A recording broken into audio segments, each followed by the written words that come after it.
Сабыр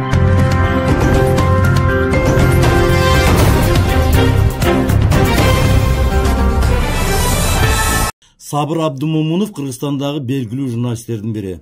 Мектепте окуп жүргөндө эле Баткен шаарындагы Көз карандысы радио саламды уюштурууга активдүү катышкан.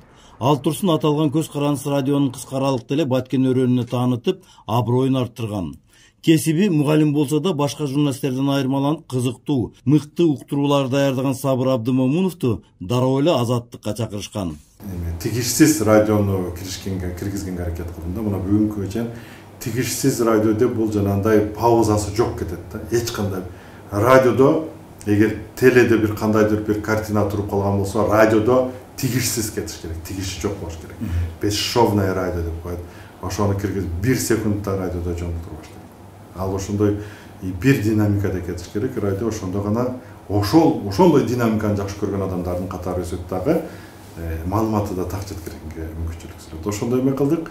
Анан ал жерде ошол 1,5 жылда иштеп, ошол улуттук мамлекеттик сыйлыкка ээ болдук. Орозо Тумбаеванын ОБД Азаттык радиосунун Данисте телепрограммасы. Алдыдагы жарым саатта биз кыргызстандыктардын жашоосу тууралуу баяндар сунуштайбыз. Эл аралык журналистиканын стандартын мыкты билген коңур үндүү Сабыр Абдумомунов Азаттык радиосунда дагы олуттуу ачылыштар жарата алган. Данисте эже сиңди элүүн автордук программалары дароо эле угармандардын күтүп уккан кызыктуу программасына айланган. Бишкекте дагы ошол улуттук уңгу салт кааданы комуздун үнүн уга турган дагы бир радио кылалы. Кыргыз эле радиосунан сырткары да радиолор болуш керек деп ошондой концепция менен Санжыра радиосу түптөлдү.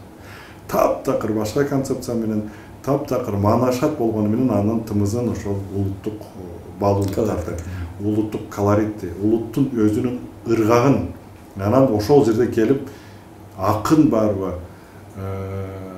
төкмө акын барбы, чымыны бар, балдар бар, келип ошол жерде өзүнчө аянтча кылсын дегендей форматта болгон.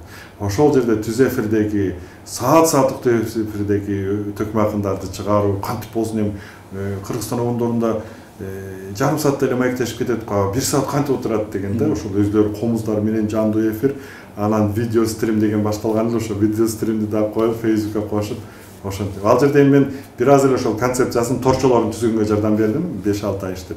Бирок андан кийин мен берки түштүктөгү ошо Оштогу ынтымак телевизия компаниясын түзгөнгө деп ойлоп ошо.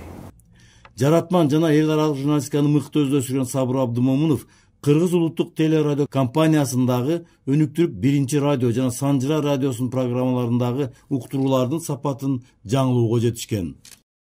Бүгүнкү күндө ошол жалган айтпасам бир 10 жылдан ашуун ошол медиа тренерлик менен да шугулданып келем.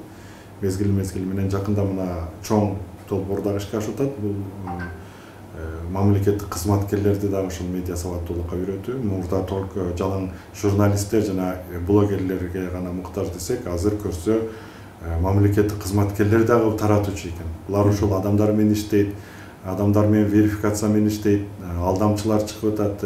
Бул финтех тармагында башка айтканда каржы уюмдарынын тармагында банктар, микрокредиттик эмелер, төлөмдөр, банкинг системасында аябагандай көп эме болуп калгандан ошол жерде тейлеген, ошол жерде кызматкерлерди окутабыз. Ошол дароо элдер келип, ошол банктын кызматын колдонуп атканда алар эскертип кетиш керек. Сизди алдап кетиши мүмкүн, карточканын эмесин бербеңиз, паролдорду бербеңиз дегендейчи.